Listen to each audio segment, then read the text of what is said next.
of the session gonna be a virtual talk.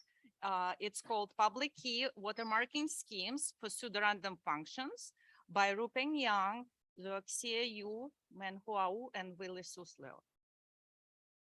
And Rupeng will give the talk.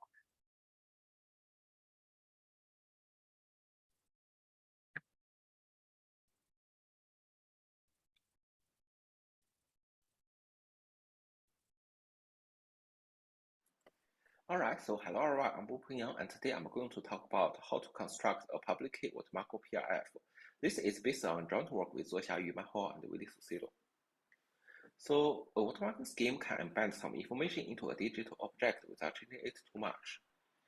And it will be hard to remove the embedded information without destroying the watermarked object.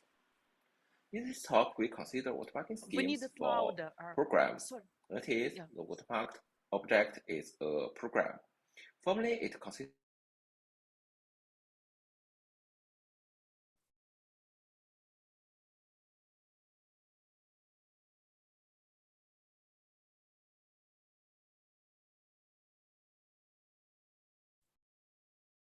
Was there a problem?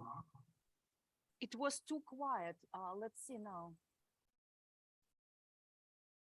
of three algorithms, namely the key generation algorithm, which produces a pair of mark key and extraction key.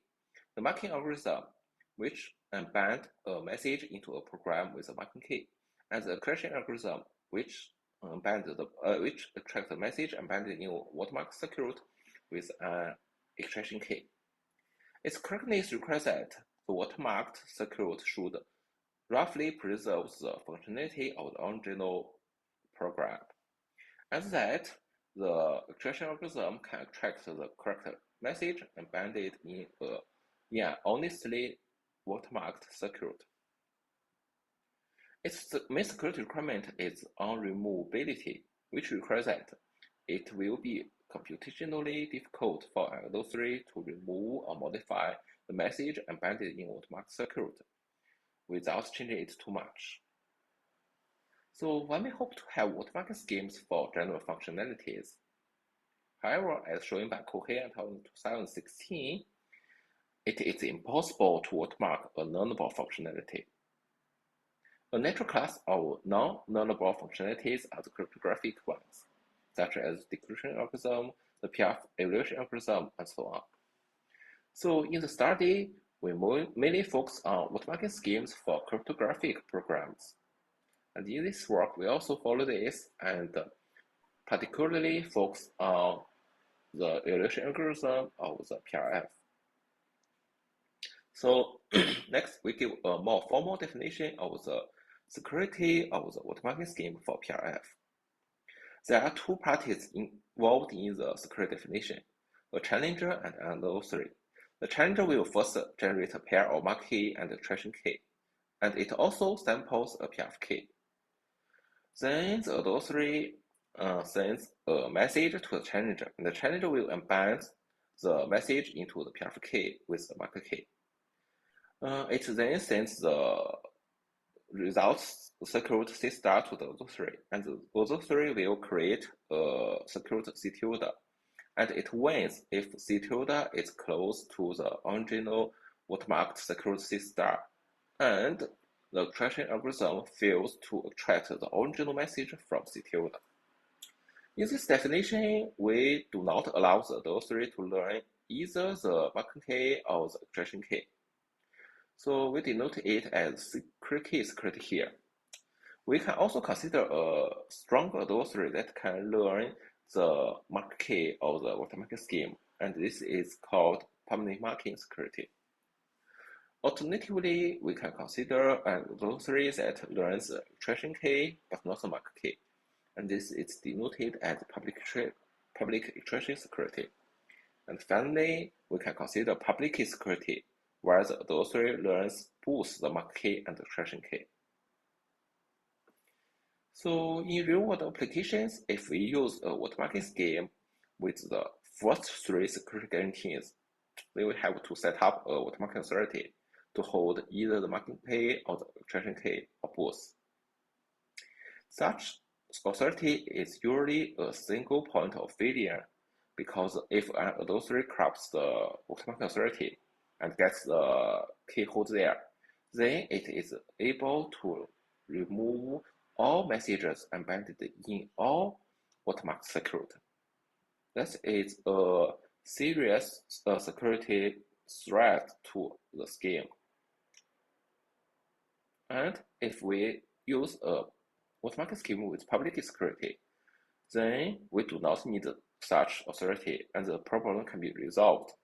So in practice, it is preferable to use a watermarking scheme with public key security.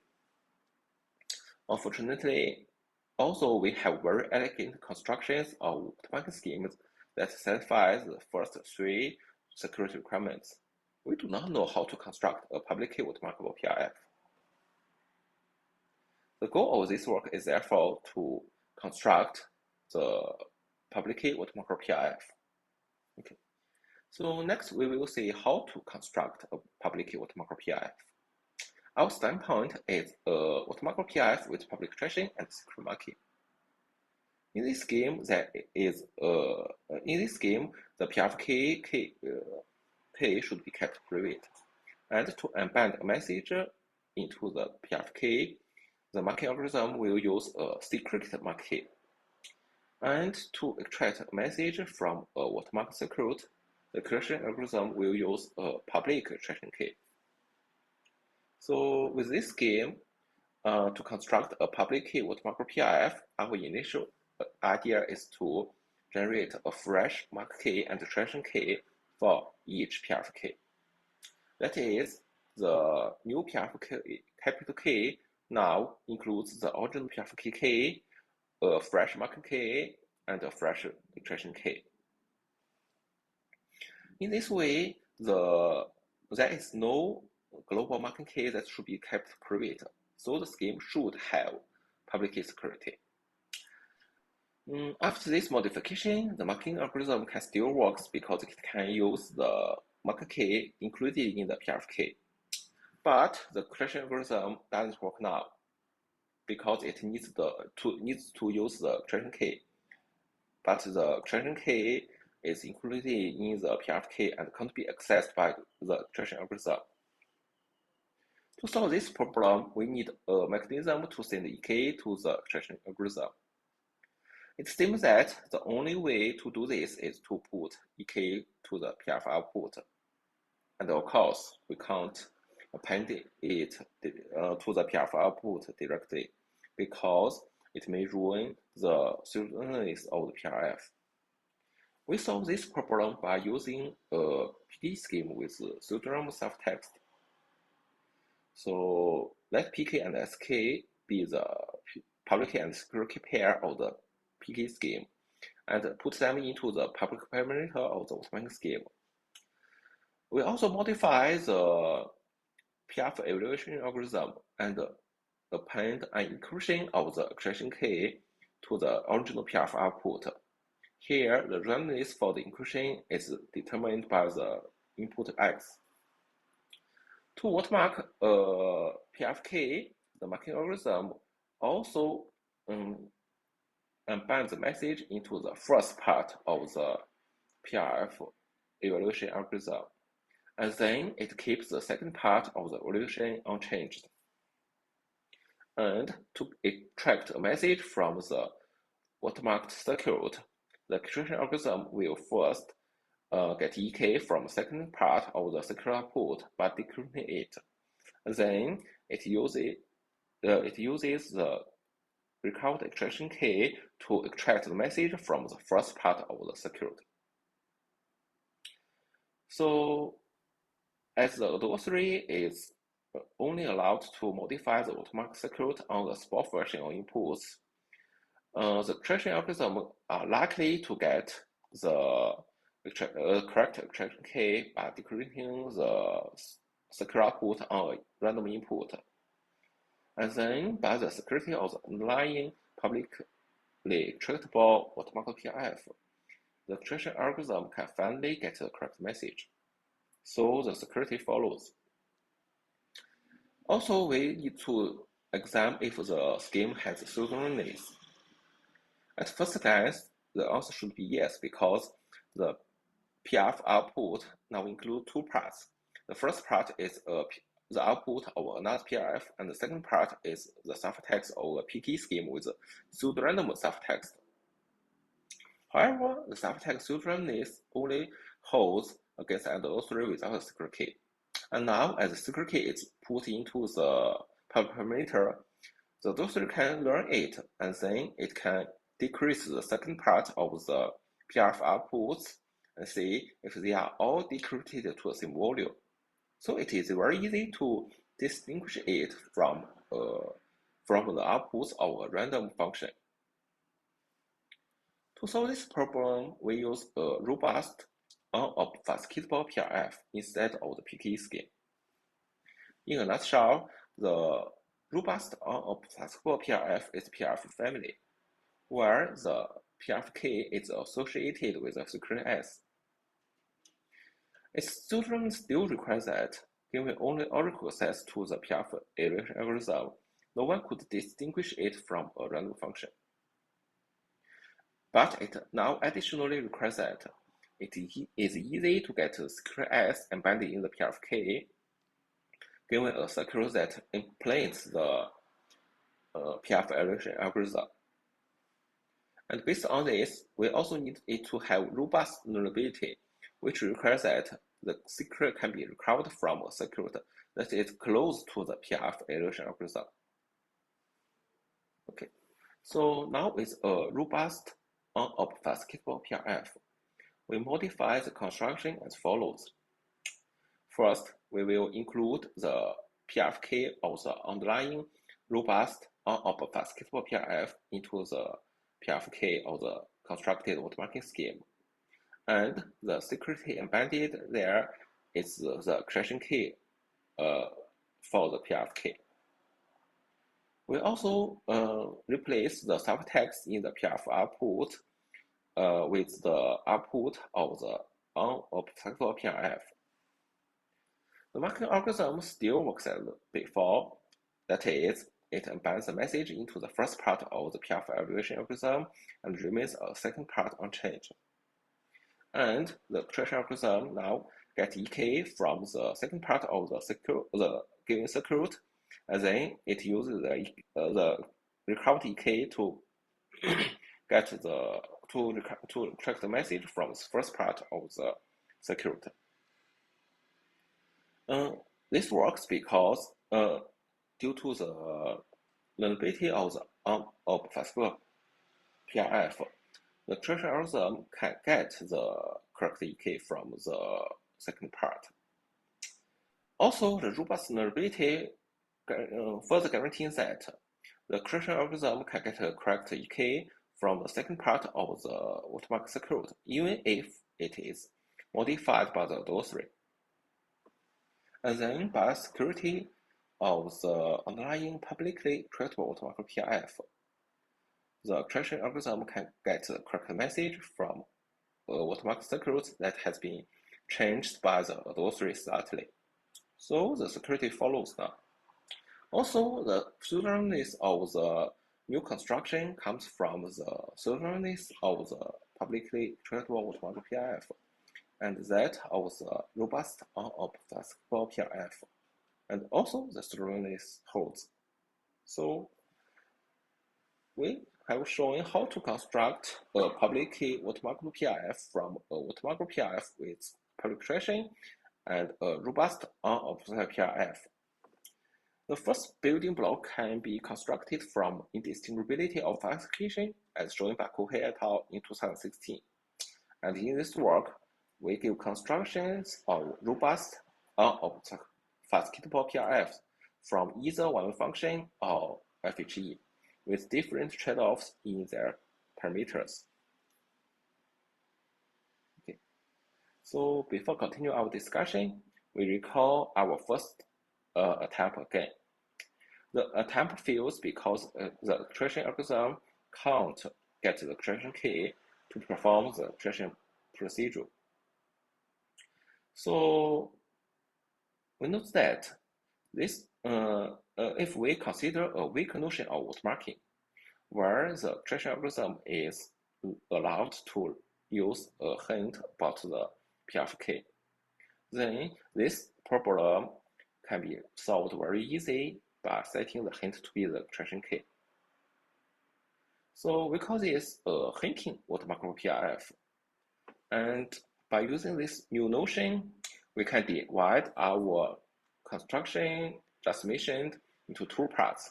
In the first part, we get a public hinting watermark for PRF from a watermark for PRF with public creation. And in the second part, we upgrade the public hinting watermark PRF to be a standard public key watermark PRF using a robust unobfuscatable PRF. Okay, so next we will see how to get public key watermark PRF from simpler assumptions. Thanks to our general framework, it is sufficient to show how to construct public hinting watermark PRF from simpler assumptions. So the construction is built on a punctual PRF. Roughly speaking, a punctual PRF allows one to puncture a PRF key on an input X star. The punctured key functions identically as the original key on all other inputs, and it will hide the real PRF output on the punctured point X star. So now with a punctured PRF, we construct the public hinting watermark PRF as follows. The new PRF key, capital K, includes the PRF key of the punctual PRF and a random input X star. We also compute the PRF output Y star of X star and compute this star as G of Y star, where G is an injective one-way function. The hint then includes X star and Z star. To watermark a PRF evaluation algorithm, the marking algorithm just punctures the PRF key on X star, and the circuit will evaluate with the punctured key. Also, to test if a circuit is work marked, the creation algorithm will test if the circuit is punctured on X star. That is, if the circuit evaluates that is, if Cx star is not equal to Y star. Since G is an injective function, it is equivalent to test if G of C of X star is not equal to Z star. This can be finished by using only the information from the hint and the given circuit. So also the security of the injective one function and the security of the punctual PRF guarantees that the dosary is not able to learn Y star from the hint and the watermark circuit. So it is not able to generate a circuit that outputs Y star on input X star. And thus, it can't make a watermark circuit unmarked, and the security follows. Okay, so by putting the above construction into our blueprint, we get a public key watermark PRF from either one function or one-way function plus FHE with different trade-offs in the parameters.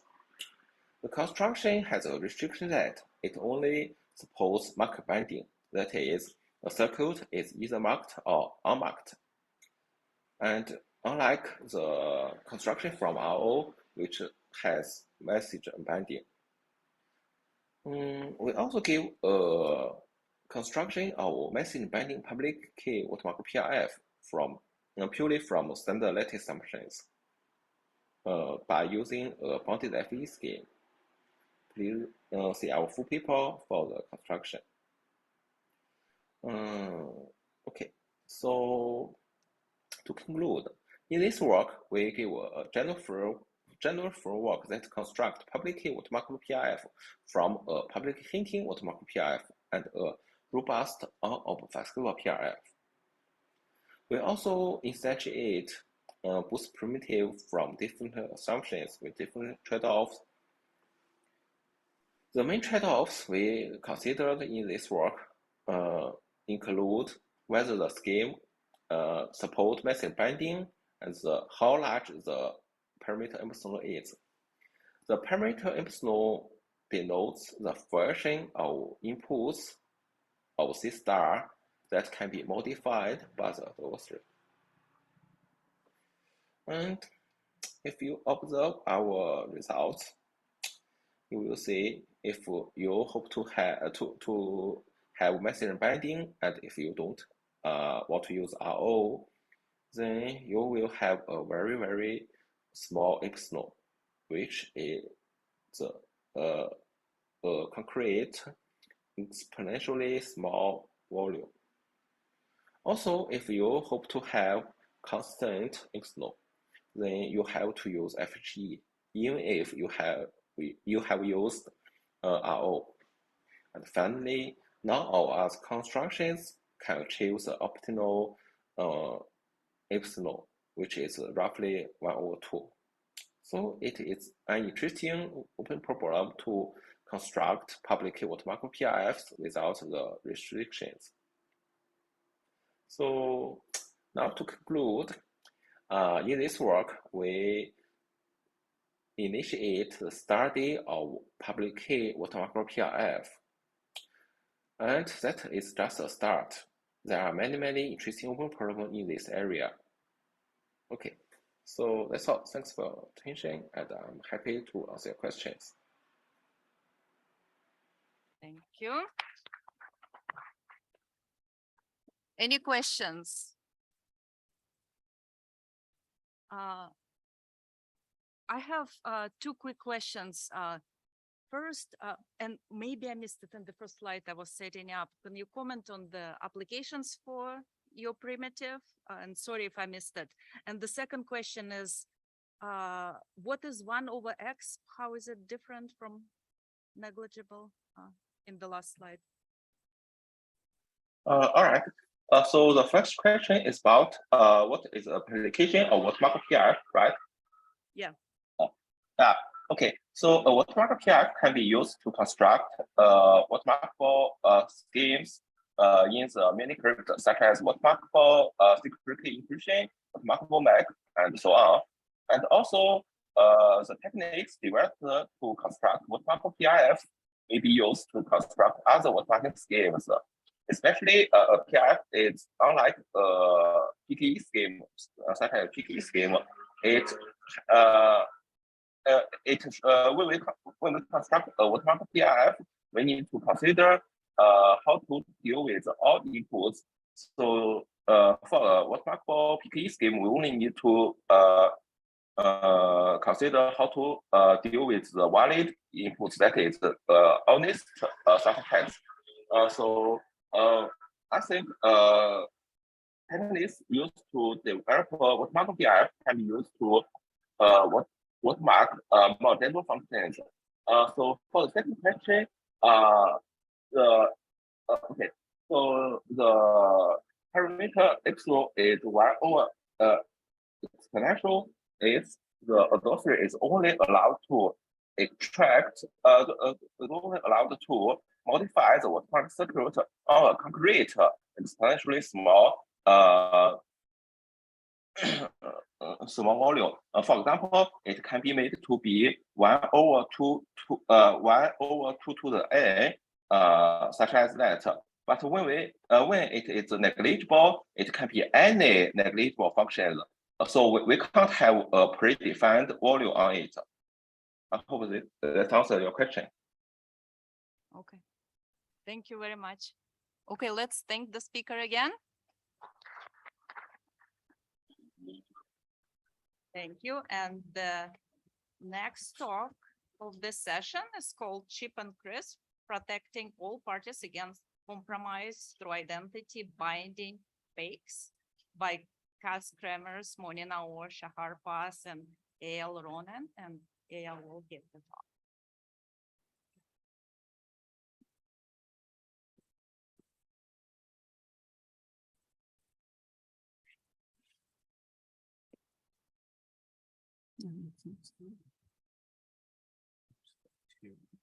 Yeah, this is the screen and this is the application.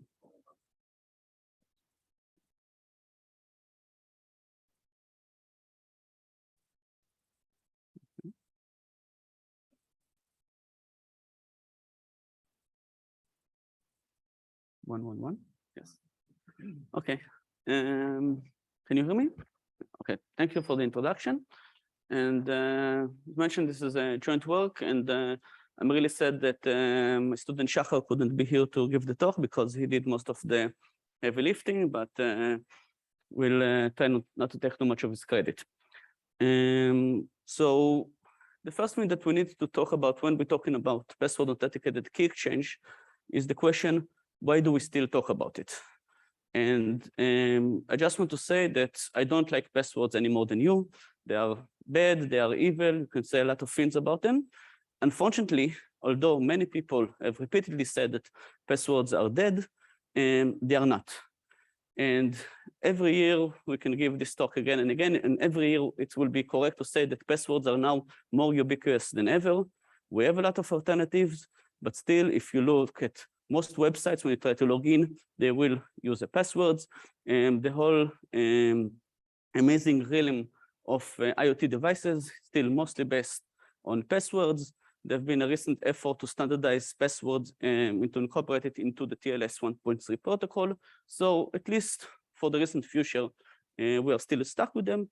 So we might as well try to find more better ways how to use them. And there are many different use cases for when and how they want to use passwords. And maybe the simplest one is when we want to authenticate to some server. For example, we want to log into to a website. And we have a lot of different ways to do it, and there's a lot of different trade-offs, but we're not going to talk about it today. The second thing, which I found maybe even more interesting, is to use passwords in order to create a secure channel. And we want to have this type of magic where we take a very low entropy password, which is relatively easy to brute force, and we want to exchange it for a very high entropy key, which we can actually use in order to encrypt messages over a channel. And we have many different settings. One setting, which was the original one, is the symmetric setting. If as a crypto, Alice will want to talk with Bob, and they only share a password, they can exchange this password into high entropy key and create a secure channel. The other setting, which I think today is also very popular, is the asymmetric setting, when we have a client and a server, where the client usually can only remember the password inside, and the server is able to store some password file, something with higher entropy, and it can store it for a long time. And we ask ourselves, but what about the case of many-to-many, when we have a mesh network with a lot of different devices that want to communicate with each other, and they want to do this communication over using a pre-shared secret, which is a low entropy password. And in that case, the first question is, why can't we just use a multiple one-to-one communication? So basically, we know how to have a one-to-one communication using passwords, so all devices can use the same password and try to communicate with each other. So try to motivate why this might not be the optimal option. Let's look at a typical use case for a smart home network. And in the smart home, we of course have the computer. The computer is latest generation Intel, AMD, ARM, whatever you prefer, CPU with a fully patched Linux device. It doesn't have any known weaknesses. It has mitigation for Spectre, Meltdown, whatever you want. This is a relatively good and secure machine. In our smart home, we also have the lock on the door that is controlled via the network, and it's able to open and close the physical door to the house. also, we have a thermostat. This thermostat has been bricked by its vendor. It's currently doesn't work anymore. We need to discard it, but it's bricked. We are not even able to delete any credentials that are still stored in persistent memory. We also have a tablet for the kids. This is an Android 8.0. The last security patch was January 2019, and it is currently a proud member of at least 8 different botnets. We also have the router that we got from the ISP, which at least, for example, in Israel, we do consider to be malicious, at least financially wise. And because we want to move to a new cheaper ISP, this will be replaced in the next month for the new provider. And again, it has all of the Wi-Fi credentials. And of course, if you are in a better social situation than I am, and you have many friends, then maybe they will come and visit you, they will bring the smartphones, and they will want to connect to your home network. So we also need to give them the password. And the nice thing about it is that at least in Wi-Fi, for example, all devices need to store a copy of the password. The actual plain text password that you input is stored somewhere on the device because this is required for the protocol that they are using. Basically means we only need one compromise to rule them all. We got the password, and then we can impersonate anything in this network, and we can do whatever we want, which is not the best situation to be in security-wise. Okay, so let's talk about some of the challenges in these many-to-many settings. So the first challenge maybe is that we only have one password, but we have many different users and devices. And maybe we want to have some kind of source authentication. For example, maybe we don't want the thermostat to be able to send commands that will open and close the door lock. So we want to be able to authenticate which is the source of the message. Moreover, maybe we want to be able to revoke specific users. For example, if we had friends over and now we fought with them and we don't talk with them anymore, maybe we want to revoke their devices. If we have an old IoT devices that we thrown away, maybe we also want to revoke his credentials. So if someone picks it up, it can steal the credentials. Another problem or challenge is the network topology is very dynamic. So we need to be able to bootstrap new devices all the time. And again, we need to share with them some kind of secret so they can join the network. And we want to be able to support easy replacement of existing entities. So for example, if we have the hardware for the Wi-Fi router, which all devices has to talk with, and it's currently broken, we want to have a very simple process where we just replace it and everything works. And basically, we didn't set the requirements. We are motivated by, for example, Wi-Fi networks. And another thing that is very important is that we want to be able to input the password in an asynchronous and sometimes even offline manner. So, for example, we don't want to assume that we have any kind of communication with any of the other entities in order to set up the initial key generation. And we don't have any shared randomness. So maybe each device can have an access for its own local randomness, and it can generate it, but there's no way for my smartphone and the router, when they're offline, to negotiate some kind of randomness. And we cannot assume that we have any trusted third party or PKI infrastructure. Not sure if you're all aware, but in the recent real world crypto event, Let's Encrypt got the Levin Prize for their effort to try to bring enough certificates and PKI to the whole of the internet. I think their job will be much more challenging if they also needed to provide certificates for every home network. It's something that personally think it's not very practical. Okay, so let's look at the related work that we have. And the first thing that we can look about are password authenticated key exchange. And this is a relatively old notion, it goes back to the beginning of the 90s.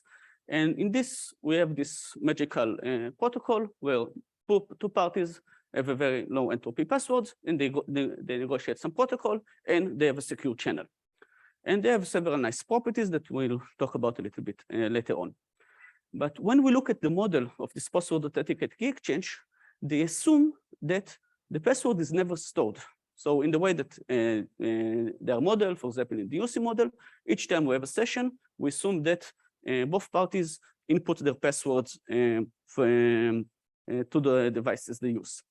Now we can ask which of you, I'm sure that most of you at least are currently connected to the Santa Barbara Wi-Fi network or to your home network, and you can ask yourself how many times you re-input your Wi-Fi password every time you try to connect. And the answer is you usually don't. And the reason for that is that in real life, the password is usually stored on the device. And because we don't have any better solution, it's stored in plain text. Maybe there is some protection of the device, but the device needs to know the plain text password, which I think personally is not a good security practice. We have the more advanced notion of asymmetric PEG or augmented PEG. And here we assume that we have two different parties. We have the client and we have the server. Now, the client, as before, needs to re-input his password each time we're going to run the protocol. However, the server is able to store some long-term secret. It's going to save something that is derived from the password. And the nice thing about augmented PEGs is that even if I compromise the server and steal whatever is stored in it, I can't use the information in order to impersonate the client. The client, as he knows the password, can do whatever he wants. It's trivial for him to impersonate the server, but the other way around doesn't work, which is nice because all of us make really good, have really good practices in protecting our own devices, and we don't trust the servers that are probably less secure. I'm not sure if this is a good security model or not, but this is what we have here. Relatively recently, this is the work that we like to extend. We have a new notion of strong asymmetric PEG. And here we think of the protection on the server, which basically means if I compromise the server, I'm not supposed to be able to impersonate the client. However, I can run a brute force attack, attempting to all of the different passwords in a large password dictionary. And in the end, if I guess the correct password, I have a way to verify it to the what is stored on the server. And actually, I can try to run most of the computation that is needed for this attack in a pre-process stage before I even compromise the server. However, in the strong setting, I can't start this brute force attack until I actually compromise the server and got the password file that's stored on it. Okay, so this is what we currently have. And the main problem that we have with these augmented PEG techniques is that they still require one of the sides of the protocol, namely the client, to store a plaintext version of the password. And this does not work in the symmetric setting. And for example, for Wi-Fi, the Wi-Fi Alliance, which is the consortium that controls the Wi-Fi setting, actually requires the protocols, the password authenticated key exchange protocols for Wi-Fi to be symmetric. So all devices can communicate with each other. Okay, so for our solution, we present cheap and crisp. Now, the main addition we have compared to the old notions is that, for example, in our what we call identity-based PEGs, is that passwords are not stored as plaintext in any of the different parties. But moreover, it's not just that we don't store them as plaintext. We can always take the password, hash it, and store the hash of the password. But if we just store a hash of the password, then this hash becomes the secret. But now what we can do is we can actually bind the identity of a party into the password file that we derive. So if we compromise party one, we can only impersonate party one and not party two or any other party that we have in this network. So the password file is bind to the identity. We also have the stronger notion variant, which is strong identity-based PEG, where all password storage are resilient to pre-computation. So you can't actually try to brute force the password until you compromise the first device in the network. And we only mention here party 1 and party 2, but this can be extended to as many parties as you want to have in a symmetric network. Okay, so the way that we realize this identity-based spec is by using techniques from identity-based key exchange. And because then we have this notion of identity, and we can have what you call okay, I don't want to go into the specific details, but we can prevent impersonation attacks. Excuse me. But the main thing here is that we only use the underlying ideas. We don't actually require the trusted key generator or key center that is actually used in this kind of regular identity-based protocols. We actually use the password and derive it in order to simulate on each of the devices this trusted third party, and then derive the required password files. We also do not actually need unique identifiers for each device, but instead we can have any kind of abstract tags to bind the password storage to. So this means that we can choose to bind storage to identities. So for example, you can choose to bind Bob, Alice, and Charlie to each of its password file, but we can also choose roles, for example, access point, lock, high security, low security, and we can use also unique identifiers like MAC addresses for Wi-Fi. And actually, we can have multiple devices that share the exact same tag. It doesn't hurt security. It only means that they can impersonate each other. So if we have, for example, all of the visiting smartphone that we have, we can all give them the same tag because we don't care if they can impersonate each other because they will have low permissions in our network. Okay, so now we try to give a little bit of a test of how we actually do it, and we give the example of CRISP. And in CRISP, we want to have this type of pre-computation resistance. So how do we protect the password?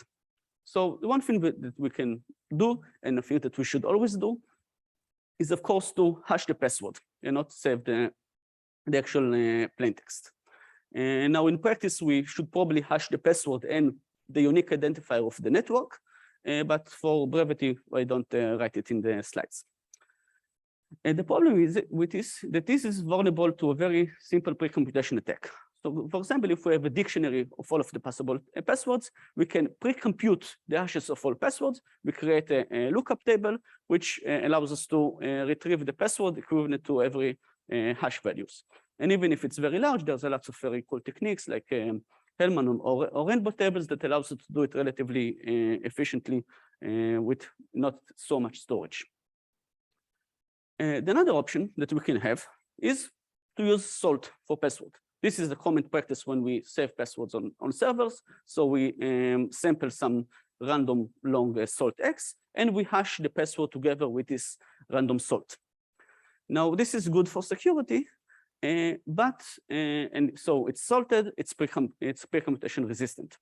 However, it is not trivial to actually generate a shared key with this, because if we have two parties that do not have a shared randomness, so one will generate randomness X, the other with Y, and if we assume the hash function is a random oracle, without actually remembering a password, there is no way for those two parties to actually generate a shared key. We need some kind of structure to a one-way function in order to do it. So fortunately for us, we know one-way functions with structures. So maybe we can just generate a random sort and take the hash of the password, multiply it by the sort, and put it in an exponent of some nice generator. So this is indeed a one-way function. It has structure, so we can actually derive a shared key. However, it is still vulnerable to this type of pre-computation attacks. And the reason is that we can, if we know X, we can simply remove X from the exponent, and we can still pre-compute a table before we know the X values. So basically, we can separate this X value and the password. another option, which is it will be to not save the salt, but save exponentiation using this salt. Now, this is actually pre-computation resistant.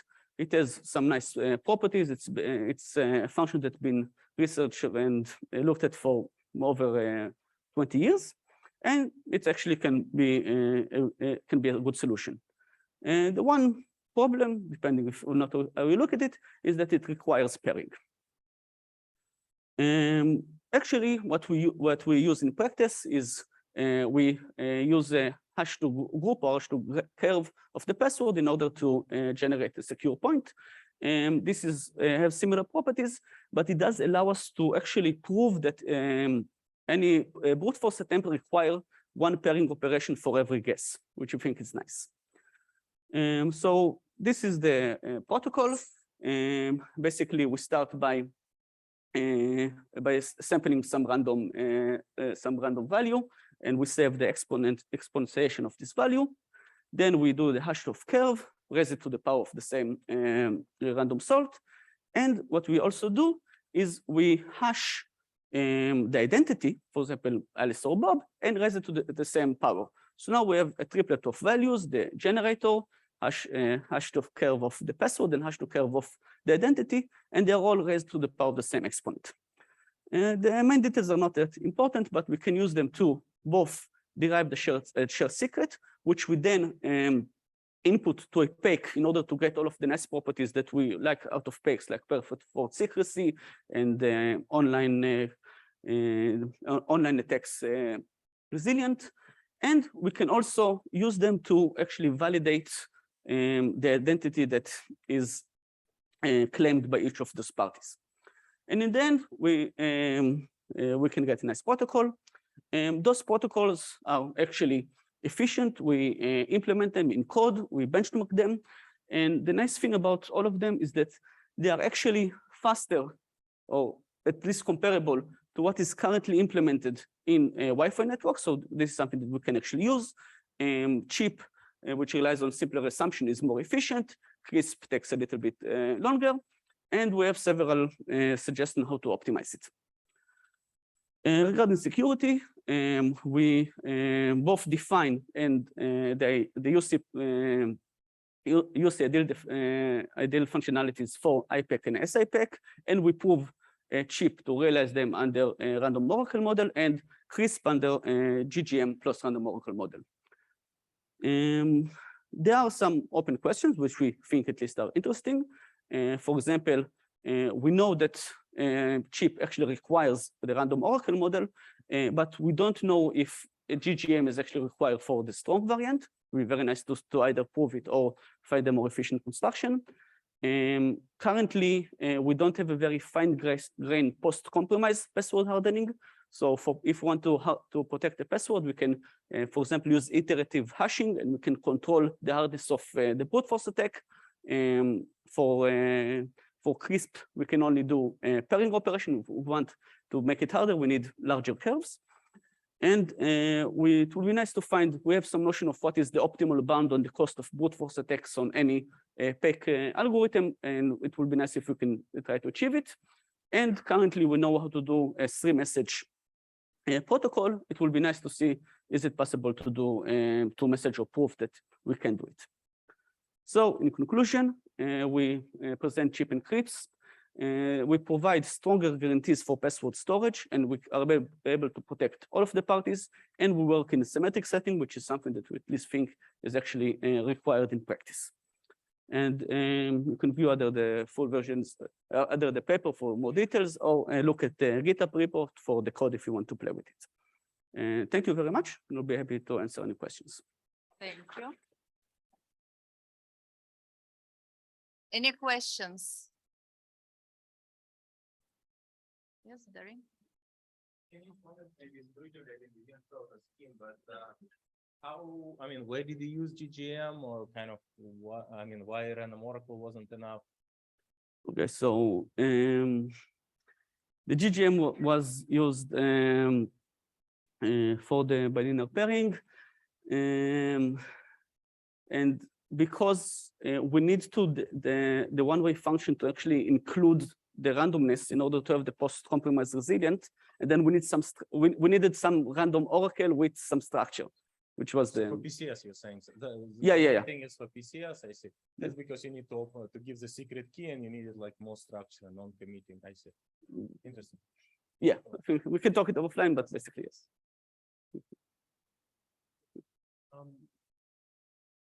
So by any chance, did you guys try to incorporate this into open source firmwares for Wi-Fi's or something and see how that goes? We didn't try it, but we looked at how this is actually implemented for WPA3, and we think that it's very relatively straightforward to incorporate. We have the code, we can simply go and put it in, but we didn't actually do it. Thank you. All right, let's thank the speaker again. Thank you very much.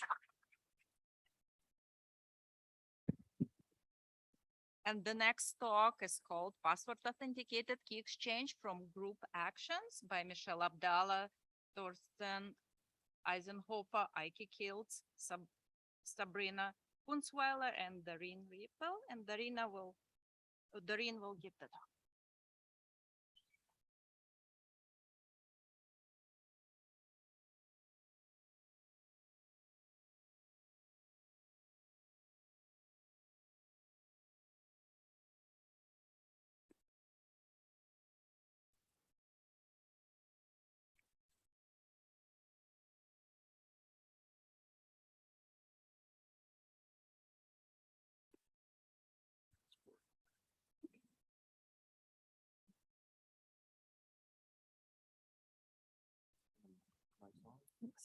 Can you hear me? Perfect. Yes. Good. Yeah, thanks for the introduction. I will talk about password authenticated key exchange from group actions, and this is joint work with Michelle Abdallah, Thorsten Eisenhofer, Eike Kiltz, and Sabrina Kunzweiler. So the idea in a password authenticated key exchange is that two parties can agree upon a secure session key based only on a low entropy string, also known as a password. And thanks to my previous speaker, I don't have to motivate this. Apart from this, I also think it's a really nice primitive to study, and we should use it more often. So consider two users, Alice and Bob, who share like a string, a password, and only by exchanging some messages, they should agree upon a secure session key. And what we mean by secure is that if we put an adversary in the interaction, so let's take Mallory, and he wants to impersonate Bob. He could, for example, guess a password and then just try to complete the interaction. And at the end, he should only know that that was not the correct password. This is what we normally call an online dictionary attack. And in particular, we want to prevent these offline attacks where the adversary could just, after this interaction, brute force the password space. And we will see such an attack later in my talk. We want to build this primitive on group actions. And group actions attracted or got some attraction recently because of the post-quantum security properties. So this is very close to the classical Diffie-Hellman setting. And a promising instantiation is given by Seaside. Seaside is, by the way, not affected by the recent attacks we saw on SIDH. So keep the fingers crossed that we still have post-quantum security here. And we have seen some nice proposals for example, public key encryption, signatures, and oblivious transfer. And we thought, okay, can we now build password authenticated key exchange from group actions? And actually, we were not the only ones who thought about this. And there was a nice work showing which approaches do not work. And this is mostly due to the limited structure which a group action offers. And then as the final goal is to instantiate it with Seaside, we have to consider some additional properties of Seaside, which also makes things harder. So at the moment, we cannot take any Diffie-Hellman based protocol, which we knew for years now, to just transfer it to the group action setting directly. What we do know is some generic constructions. So we can build fake from oblivious transfer, for example, but these generic compilers are usually very inefficient. And also another very common approach is to use a hash proof system. but this is also not clear how we can do this for the group action setting. Yeah, which brings me to some technical intro. So if you're not familiar with this, I will now talk a bit about the cryptographic group action framework, which was introduced by Alamati et al. At AsiaCrypt to capture exactly the C-side setting in a more approachable way. So we take a group G, and the group has some identity element, and we have a set X. And now we say that the group acts on the set X if we have such a map, which we denote by a star, which satisfies the properties that if we apply the identity to a set element, we should get the same set element back. And we can also perform computations first in the group, then apply the group action, which should be the same as applying the group action one after another. In this paper, they also introduced some technical assumptions, which we need for this setting is, for example, that the group and the set are finite. The group is also commutative, and the group action should be regular. That means if we take any two set elements, there's exactly one G which maps from one set element to the other one. And for notational reasons, also we need this distinguished element X tilde, which is just known to everyone, and you can think about this something like a generator of the set. And keep in mind, so we only have a group action, and in particular, as opposed to like the normal prime order group setting, we cannot combine two elements of the set. This is what makes it hard to construct very efficient protocols, which you will see later. Which brings me to C-side. So C-side is the commutative super singular isogeny Diffie-Hellman. It was proposed in 2018. And in this framework by Alamati et al., they showed that C-side is actually a restricted effective group action. You don't need to know what these technical terms means for this talk. It will be enough to live with the abstraction I gave you before. And in C-side, the group corresponds to the isogenies between elliptic curves, and the set is just the set of super singular elliptic curves over FP. And what is nice about this is that now we can define all the computational problems we know from the normal prime order setting. So we can define the discrete log algorithm as given a set element, find the group element that maps to it. In the same way, we can define the computational Diffie-Hellman. Given two set elements, compute the CDH value of the two, and then the decisional version of this. And what we will need for our protocols is a bit stronger. So it's the strong or gap CDH assumption, which is CDH, but you also have access to a decision oracle. And strong here means that this first input to this oracle is always fixed. And the gap CDH is slightly stronger so that the adversary can choose all of the inputs to the function. Okay, a bit more about the setting of PEG we consider. So we consider balanced or symmetric PEG where Alice and Bob share the same password. And we, in our approach, we use a game-based model and extend it to multiple test queries. So basically, this is a key indistinguishability model. The adversary can actively intervene in with the parties and can send messages or drop and inject messages. And in the end, it can choose several sessions for challenge queries, which means it will either get the real key or the random key. And this model also captures perfect forward secrecy. But for simplicity, I will now only concentrate on weak forward secrecy, which means that if the adversary wants to corrupt the session, we need to require that he didn't interfere before. So here you can see the adversary got the password, and then we still want key indistinguishability in this case. Which brings me to our first protocol. As I said, we cannot translate the prime order group protocols we had, but our ideas were somehow inspired by this. Simple password exponential key exchange, which was proposed by Jablon in the 90s. And in this protocol, also for you to get used to this to this notation. What happens here is basically that the user and the server do a normal Diffie-Hellman key exchange, but the generator they use is derived from a hash function. So we hash the password to a set element, and then we perform the Diffie-Hellman key exchange. And to derive the final password, we will just put everything in another hash function.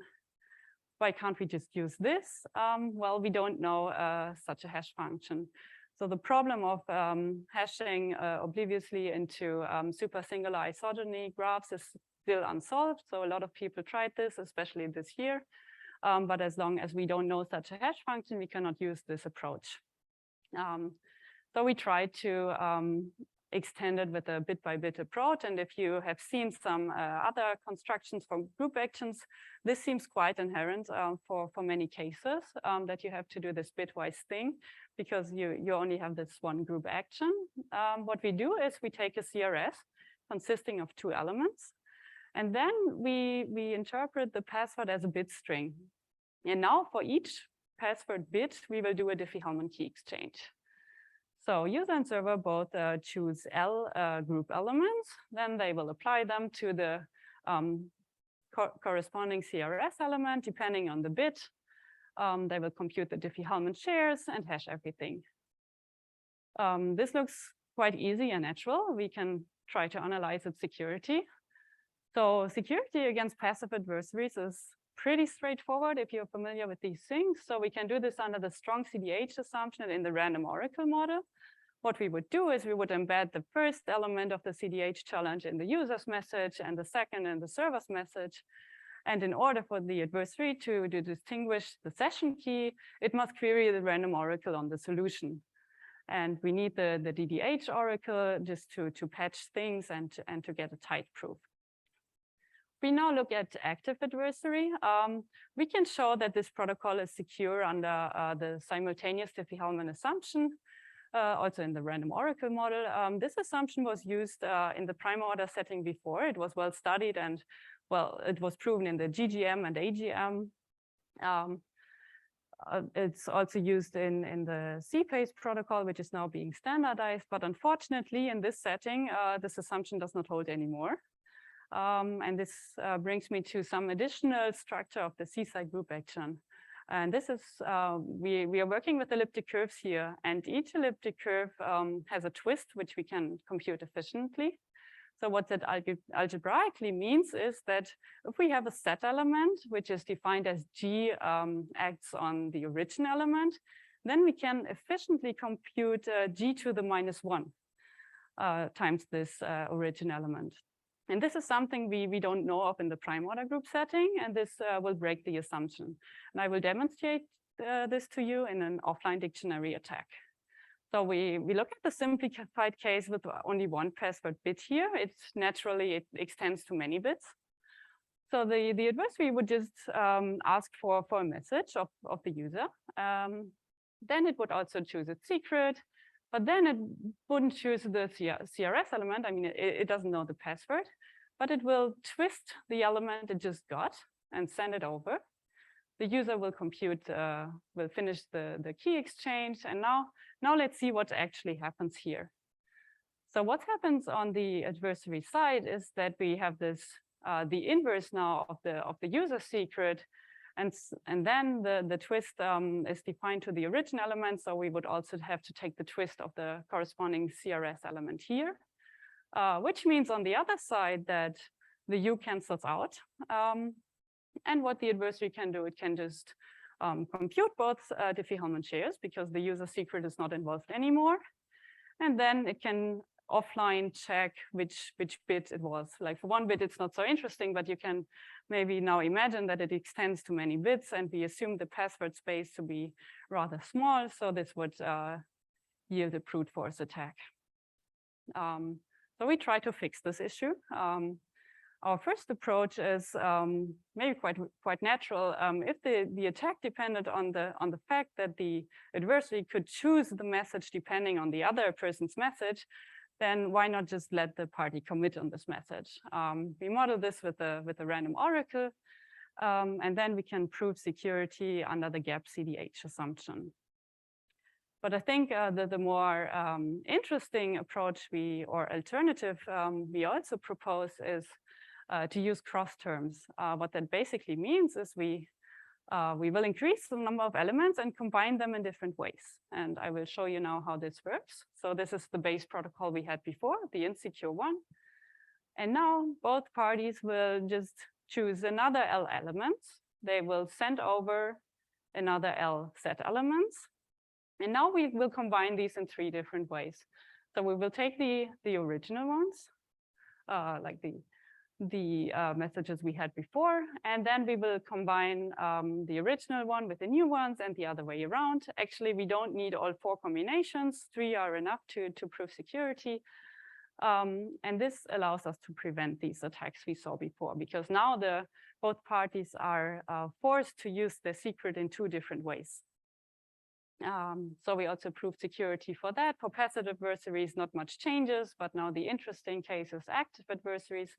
And there we came up first with an assumption, which was like mimicking the protocol. And we tried to reduce it to something very simple. And we came up with this square inverse assumption.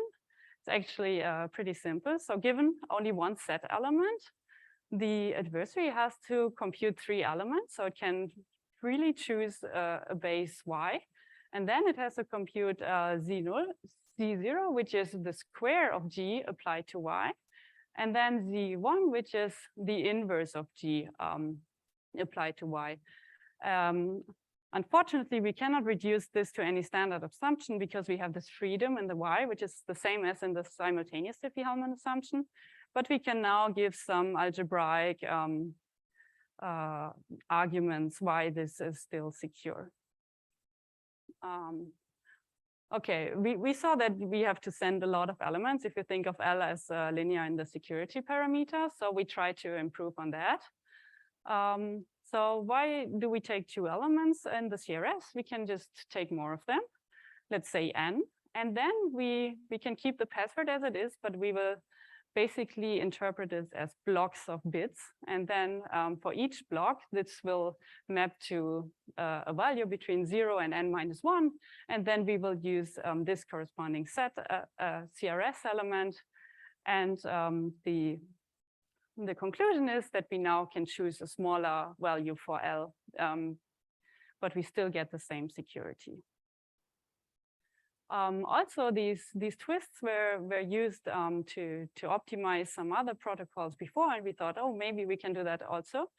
But the only way we could identify to use these twists to optimize the protocol is to decrease the size of the CRS. So what we now do, we don't choose n elements, but we choose n/2, and we implicitly define the second n/2 elements to be the twist of the first ones. And we also prove security for these 2 optimizations. To give you now a short overview how that actually compares to what we have known before. So before we had this, we only knew how to build PEG from oblivious transfer. There was this really nice OT protocol at Eurocrypt last year. But the problem is that the compiler is still very, very inefficient. So we basically have to run the OT protocol, also a linear number in the security parameter, which means we have to send more than like hundreds set elements. And with our optimizations, we can get, for the same security, we only have to send 16 or 32 because of this doubling of elements. This also translates to the number of group actions we have to evaluate. And also in terms of round complexity, we can improve, especially this cross-term approach allows us to get a 1-route protocol. This means both parties can essentially send at the same time, which is of course not possible for this commitment version. However, we need to rely on a non-standard assumption, I would say. So the gap CDH for one of them, and then this new only, well, algebraically secure strong square inverse assumption. But one other advantage of this is that we can get a tight proof here. And since the other assumptions that are actually used are interactive, we cannot get a type proof there. Okay, let me conclude with a summary of what we did. So we extend this framework of cryptographic group actions by the twists, because we think, well, they offer potential on the one hand to improve constructions, but as we saw, they also should be considered in the security analysis because of this new possibility to compute the inverse efficiently. With this, we get the first direct constructions, which are provably secure and are way better in terms of efficiency than everything we knew before, for example, this OT2Pay compiler. Yes, and that concludes my talk. Thank you for your attention.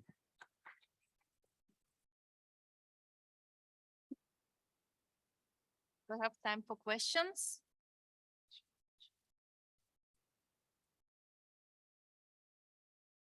I have a quick question. For post-quantum security, do you think proof in the quantum random oracle model makes sense? And if you looked into that? We looked a bit into that.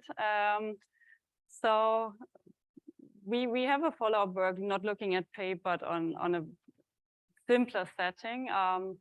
So what will work is if we add one round of key confirmation. That often makes things in the quantum random oracle model easier, because you will send the information on the wire and then you can extract actually what's in there. For this protocol, we need to rely on a bit stronger assumptions, which include this quantum decision assumptions or something. Thank you. Any more questions? Oh, sure. Yeah, so a question about this this new assumption. You mentioned that the y is particularly important and hard to get rid of. The square and the inverse, though, are those powers particularly important? Could it have been cube and inverse, for example? Sorry, what could that be? A cube? Could it have been cube and inverse? Are the is the nature of the assumption particularly sensitive to the exponents involved here? I'm not sure. I think this was just the easiest we could think of. So we didn't try to extend it. Oh, sorry. All right, let's thank the speaker again.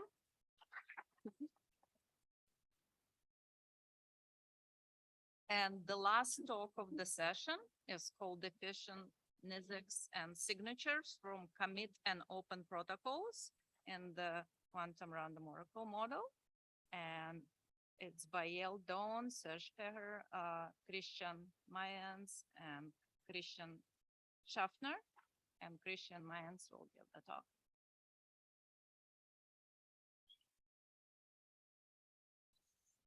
Yeah, thank you very much for the introduction. Yeah, let's just wait until the slides are up.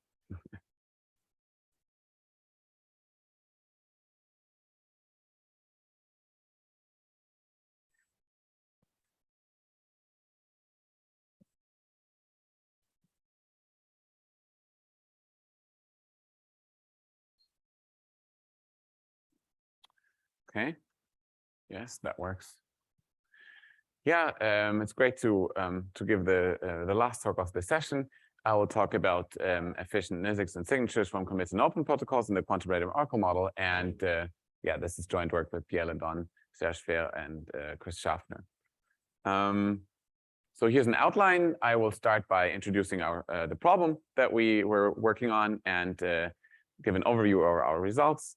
Then I will introduce the commit and open protocols in more detail, which are the central object of our study here. And then I will go on to describe our extractor in the quantum random oracle model, our main result, and the techniques we use to prove it. And finally, I might touch upon our additional result on the Unruh transform if I have time. So let's start with the problem. To describe the problem, I first need to say what a sigma protocol and the Fiat-Shamir transform is. I think I can be brief because there were a couple of introductions to interactive proof systems and so on already at this conference. So here we have an interactive proof system. So a prover wants to convince a verifier of the truth of the statement X. So we can think of X being in the language L. And because we want to think about extractability, we also need a witness relation R.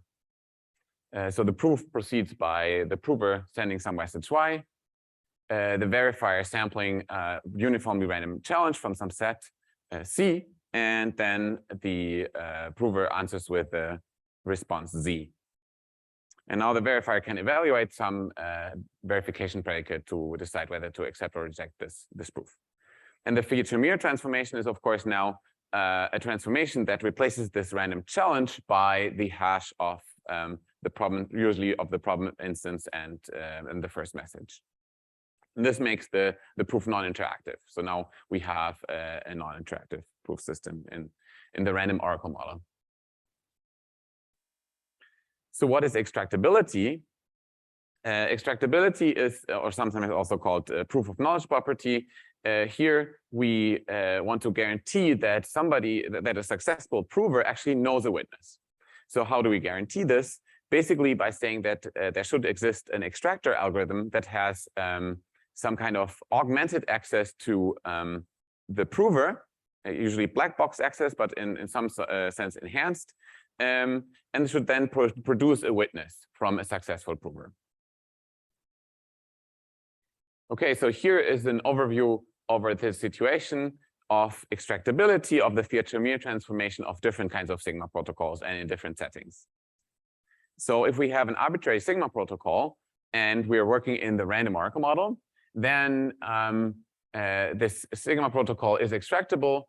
So here I assume the Sigma protocol has special soundness.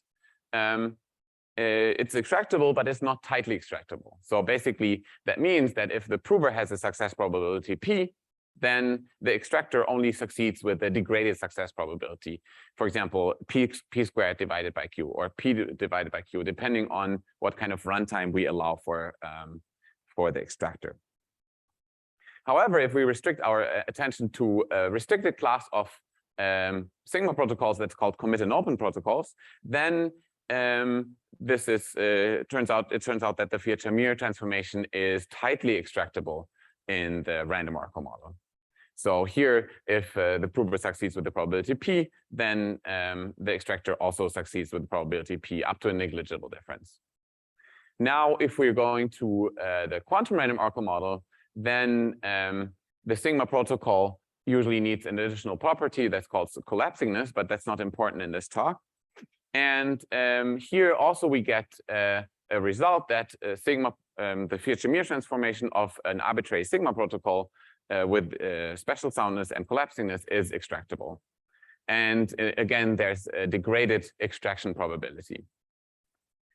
But if we now move to commit and open protocols, then prior to our work, also the best result was a non-tight extractor.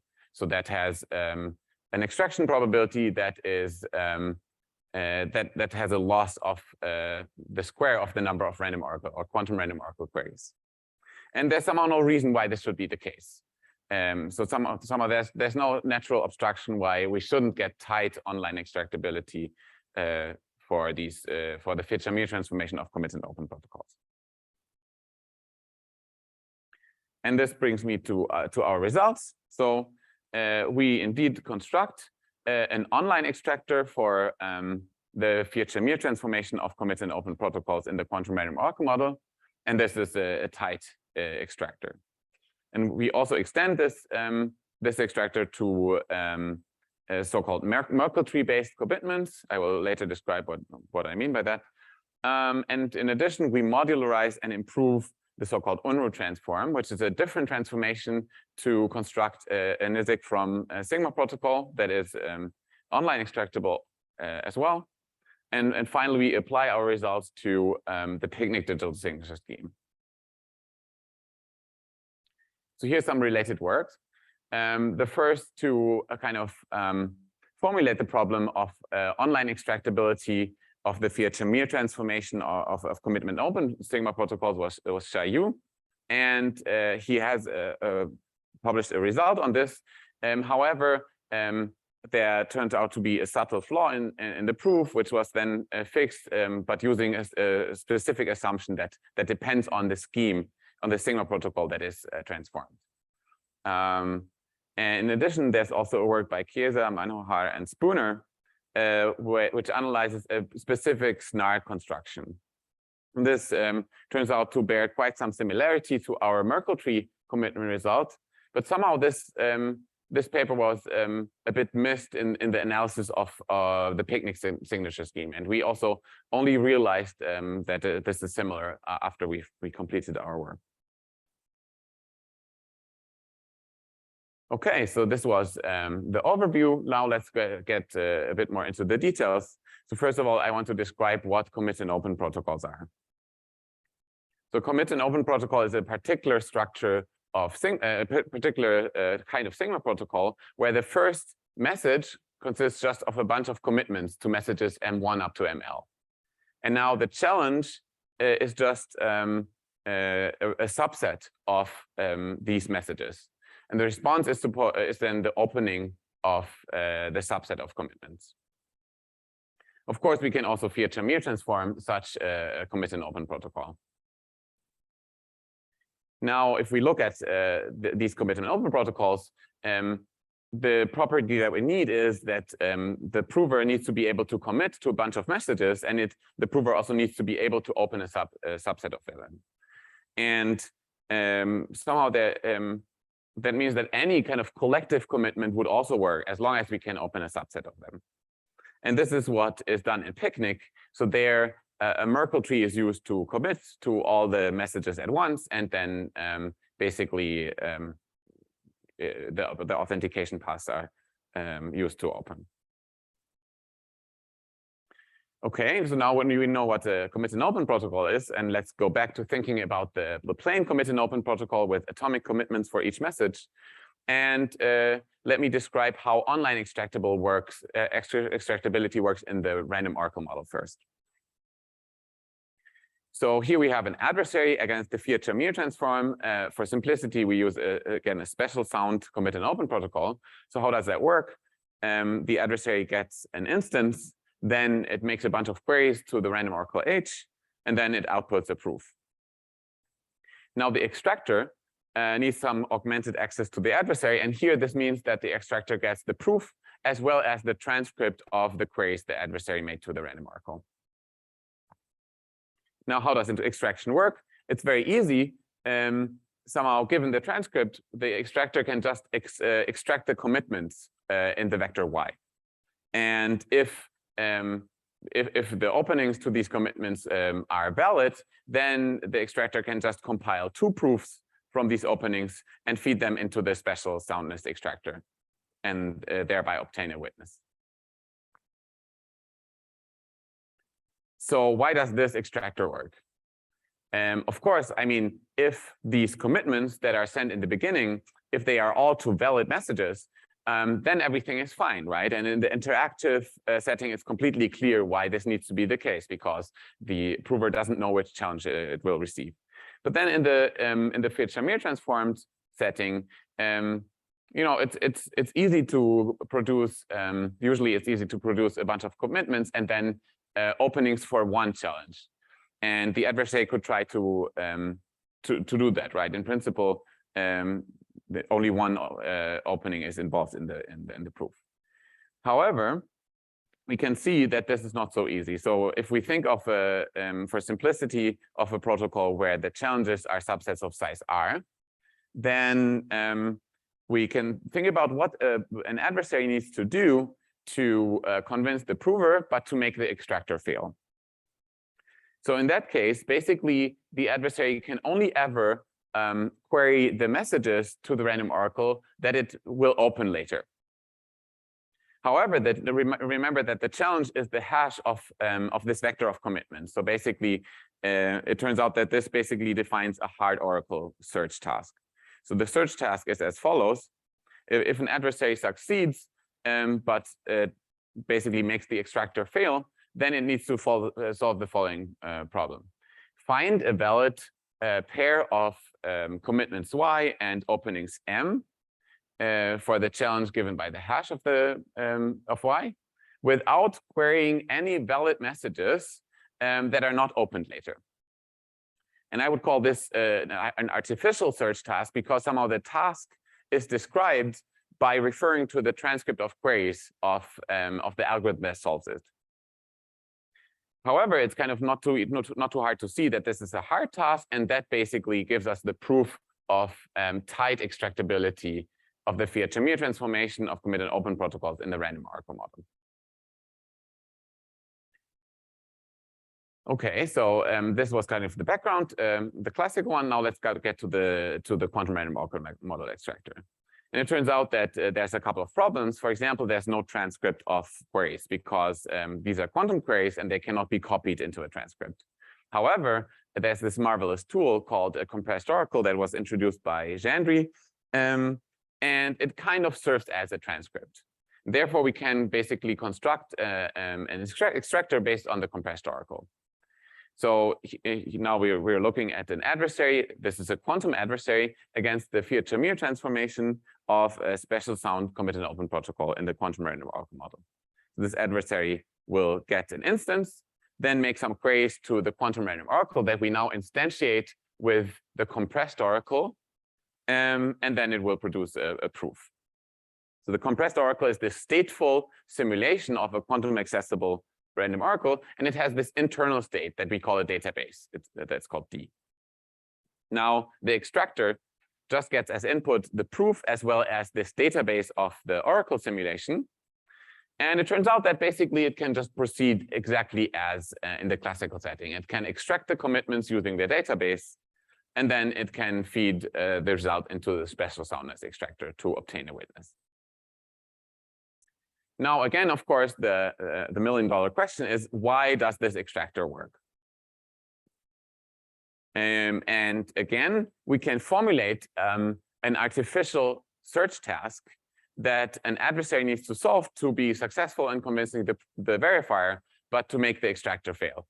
However, it turns out that it's slightly more artificial in this setting, because if you remember, in the last in the case of the ROM, we had this oracle search task, but it was basically a task of searching a random oracle.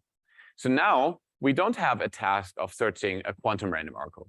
We have a task of searching in this compressed oracle, because basically the task is to find a vector of commitments and the openings M corresponding to the challenge obtained from querying the compressed oracle, but in a way such that no additional openings are in the database of the compressed oracle. So this is basically a task that directly refers to this database of the compressed oracle. So first of all, it's nice that there's already a nice body of literature of lower bounds for compressed oracles. So basically compressed oracle techniques for lower bounds that, for the quantum random oracle model. However, these are not readily used in the case of our weird predicate that depends directly on the database of the compressed oracle. So now let me present our main result. So we overcome this this problem and prove the following theorem. So basically what we prove is that the extractor that I just presented works. So that means that for the Fiat-Shamir transformation of a commit and open protocol with any of a very general class of special soundness-like properties, there exists an online extractor that extracts a witness whenever the prover succeeds, except with a negligible difference in the quantum random oracle model. And as I said, this also works in the case of these Merkle tree commitments. And for the proof, we pick one of these existing lower bound techniques from the literature. It's a framework for query lower bound by Chung, Fair, Huang, and Liao. And we generalize it to kind of allow these more general predicates that depend on the compressed oracle database. This is great because now we have this tight online extractability in the quantum random oracle model for the Fiat-Shamir transformation of committed open protocols. So we fix this table that I showed you earlier so that we also get that the extractor succeeds with the same probability as the prover succeeds up to a negligible difference. As an application, we can apply this result to the picnic digital signature scheme. So this is a digital signature scheme that is based on a Fiat-Shamir transformation of a Sigma protocol that's constructed using the MPC in the head paradigm. This is an idea of how to construct particular Sigma protocols that turn out to be committed and open Sigma protocols. And it's nice because this digital signature scheme is provably secure in the QROM. At least, you know, it can be provably based on the security of a couple of underlying symmetric key primitives, including a block cipher. However, previously, the proof of this, the security proof was very much non-tight, with both a power loss and a loss that's polynomial in the number of queries to the random oracle. Now, our result can be used to improve over this and get a multiplicatively tight reduction. And even the additive error that we get is essentially kind of explained by natural attacks on the hash function that is used for commitment and for the Fiat-Shamir transform. So in the last couple of minutes, let me give a brief idea of how we prove this result. So we use this framework for query lower bounds. So first of all, how do we prove query lower bounds for compressed oracles? This basically based on the idea by Gendry that if there's no pair, no input-output pair in the database that fulfills a certain relation, then an adversary can also not output such a pair. This generalizes nicely and could be used to prove bounds for multi-collision, space-time trade-offs, and etc. So this was a very productive technique. This framework by Chung, Fer, Huang, and Liao is basically a way of proving such lower bounds by using what they call transition capacities. So transition capacity in the classical setting is just the maximum probability that a fresh lazy sampled random oracle pair, input-output pair, basically turns a transcript from not fulfilling a certain relation into fulfilling a certain relation. And analogously in the quantum setting, this is the maximum amplitude with which the compressed oracle unitary transforms a database that does not fulfill a certain relation into a database that fulfills that relation. And that basically can be used to prove lower bounds. So very informally in that work, it was proven that there exists kind of a closed formula how to obtain a query lower bound from a quantum transition capacity. And what we do is we kind of remove a technical restriction from this result and then apply it to this kind of artificial search task that we need to show is hard to prove online extractability tightly. Okay, so maybe a couple of words about our additional result on the Unruh transform. So the Unruh transform is a different generic transformation to construct a NISIC from a Sigma protocol. So here we take an arbitrary Sigma protocol, but then we first construct a new Sigma protocol where the first message is includes now commitments to all possible openings, so to all possible responses. And the response is then given together with the openings of these commitments. Now, the Unruh transform is then the Fiat-Shamir transform of this modified Sigma protocol. And it turns out that this looks very much like a commit and open protocol, and in the end it is. So this additional first message A from the original Sigma protocol doesn't change our results. So we can basically use our technique to remove the requirement of a length preserving commitment. And we also can allow Merkle tree commitments in the Unruh transform. This brings me to the end of my talk. So we give the first tight QROM reduction for the Fiat-Shamir transform of commit and open protocols. And this reduction also works if Merkle tree based commitments are used.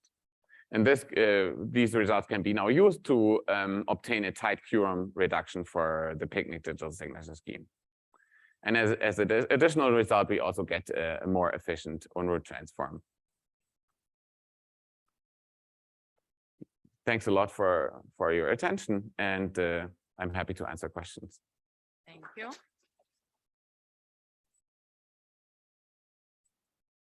Any questions?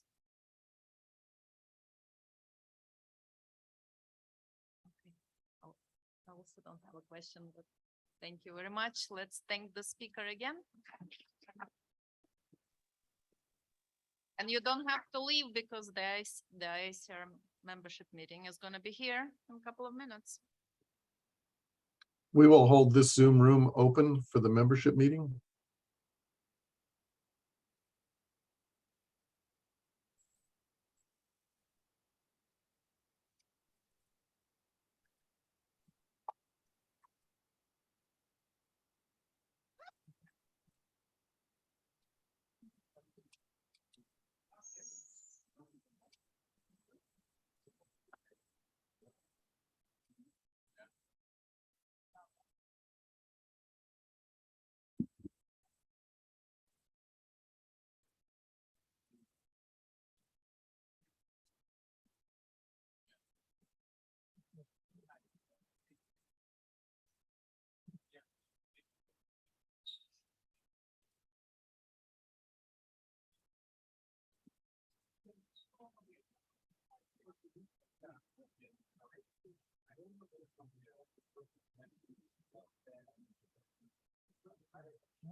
Am I first?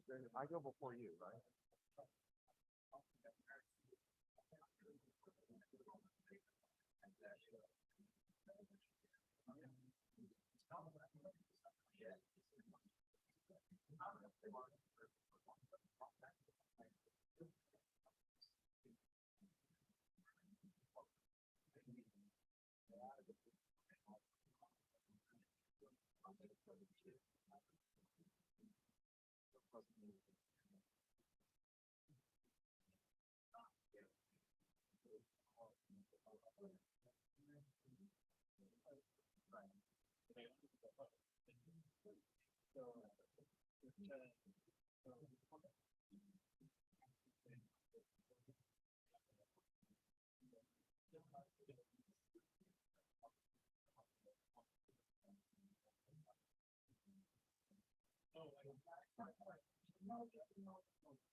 So Kevin, can you hear me?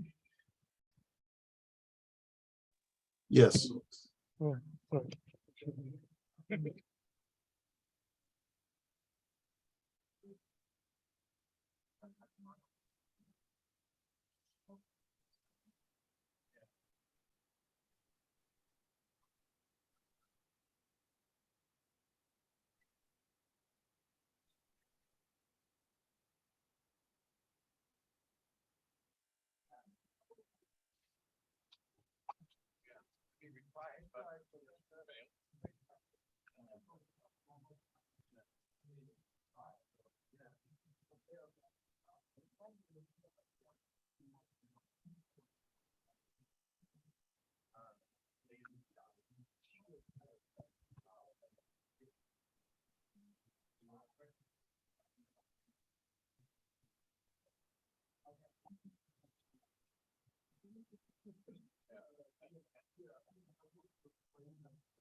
Can you hear me? Yeah. So Kevin, did you see my message in the chat?